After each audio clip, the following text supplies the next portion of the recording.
Well, hello, I am Matt Williamson here to talk more free agency. It's been a couple moves since we spoke last.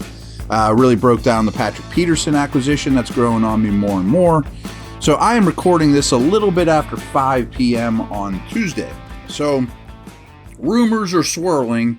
Larry Ogunjobi's coming back, but I can't confirm that. And it sounds like they are rumored to have agreed to a 3-year deal. Which I think is telling. I mean, usually the Steelers are big on these 2-year deals that they can get out of after one. So that would imply to me, if true, and I'll comment on tomorrow if it's, in the books, that they were very comfortable with him from a health perspective, and he played through a lot of stuff last year. So we talked about him quite a bit before.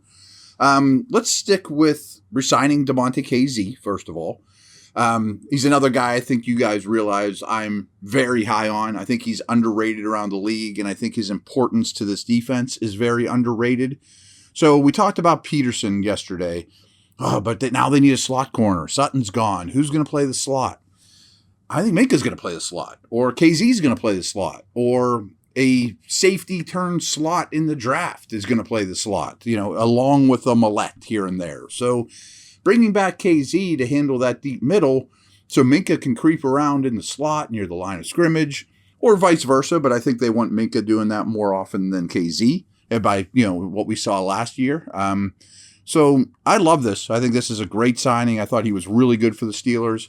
By no means is he TJ Watt. We all know that. But a big thing I noticed last year is you'll see all the stats, and I've referenced them, the Steelers defense without TJ, the Steelers defense with TJ. It's night and day different. It's so much better, blah, blah, blah.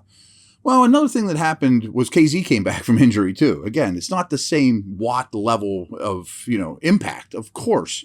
But I also was at every training camp practice, and they played a lot of big nickel before Kazee got hurt. With Edmonds, Minka, and Kazee on the field together, that was going to be a big package for them in a high snap count with 3 of them out there, which is becoming really common in the league. I'm a fan of it as well. Which leads me to Edmonds. Does this preclude them from bringing Edmonds back or another safety? I don't think so. I mean, does it necessarily have to be Edmonds, or could it be a 3rd-round pick? I think that's possible too, just to kind of stagger the money, in that safety room.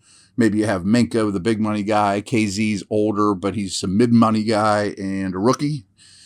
That's possible. Or much like last year, maybe Edmonds hangs out there for a couple more days and you get him at a really nice deal and he's a quality player. So I do think 3 safeties are going to be very much in the mix, very much used. And Kazee's versatility is more important than Edmonds, in my opinion, if they were prioritizing those two.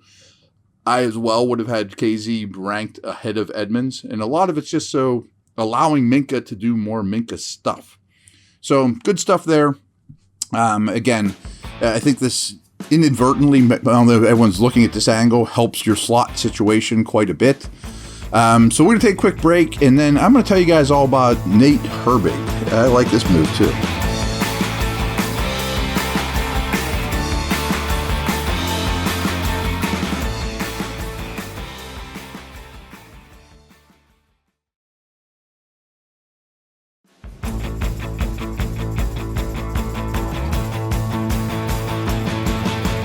All right, Steelers signed Nate Herbig as well. You're going to like this guy. I mean, he's played a little center. He can play center, but he is a big old school mauling guard. I mean, he is a run blocking, tough guy.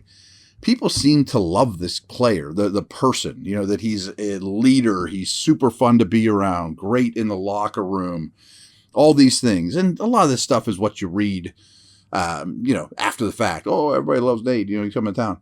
But, I mean, Andy Weidel knew him, obviously, with the Eagle connection. And I'm sure he vouches for him and has people in the building that are, very much in agreement. He's played both guard spots. He is signed he's like 325 pounds, 6'4", super thick, battles through the whistle. Going to be a real easy guy to root for. And I didn't think guard would be high on the list. I've often talked about how I want a center and then I can move Cole to guard if needed. I want to tackle and I can move more to guard if needed. Well, tackles are expensive, and that might come via the draft. I think it will. I'm sure they will draft a true offensive tackle. whether that's the first round, third round, first 2 days. And I'm not the biggest Hassenauer guy, but he's a true backup center. They like him more than I do. He's fine. He's gotten better. So, and this is an outside thing. I mean, James Daniels, I think, is entrenched as your right guard, but he has a center history too. I mean, if Cole were to get hurt or flounder or whatever, Herbig, Hassenauer, Daniels could all do it. I mean, it's not ideal. And if there's a center there in the third round you can't believe is still there, the dude from Wisconsin, you can still take him. I mean, this interior offensive line signing doesn't mean you don't draft a center, but it would have to be the really right, perfect situation, perfect storm of player and value. A tackle to me is going to be in the mix. So no one's told me this, but I think Dotson makes them a little bit crazy because he's inconsistent. Like guards need to be reliable. They're not flashy dudes. And Dotson's best games are tremendous. His bad games are like, what happened? So I think there's an inconsistency to his game that makes them a little crazy. I mean, if you recall, even this time last year or camp last year, Kendrick Green's going to go unseat Dotson, So I think what will happen with Herbig is they will have a true camp battle for the starting left guard spot. That's just my hunch. And who knows who wins it? I mean, I don't think Dotson's a bad player. I mean, his best days are better than Herbig's day, but he's more – where I'm going with this is no matter who wins that battle, if I'm right, at left guard, I don't know Dotson, who's a free agent a year from now, will be in their long-term plans. I don't know that he will be a long-term extension guy. You might just let him walk.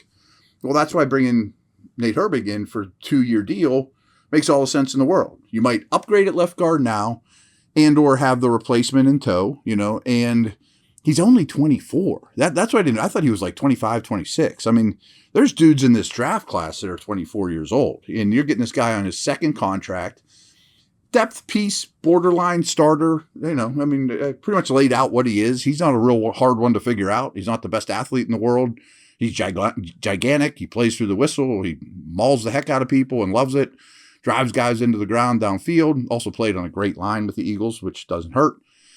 Not the most nimble on his feet. He's not, a great puller or anything like that. He moves fine, but he's a limited guy that works hard and is fun to root for. And my last note here, which I don't think comes as any shock after watching the second half of last season, it implies to me that the running game's still going to be the foundation of the offense, that they really want to be the most physical unit out there, wear teams down, hopefully play action off there, please, who knows.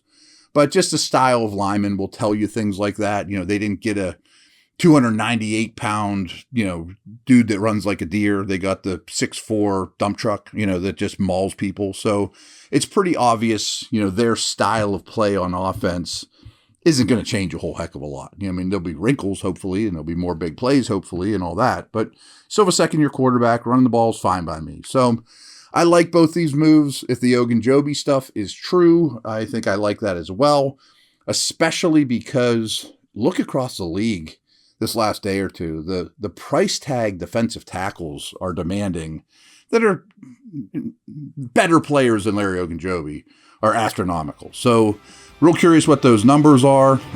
That's a position that's getting paid very, very well this year and pricey. So, all right, and we will talk about that tomorrow and maybe more. Over and out.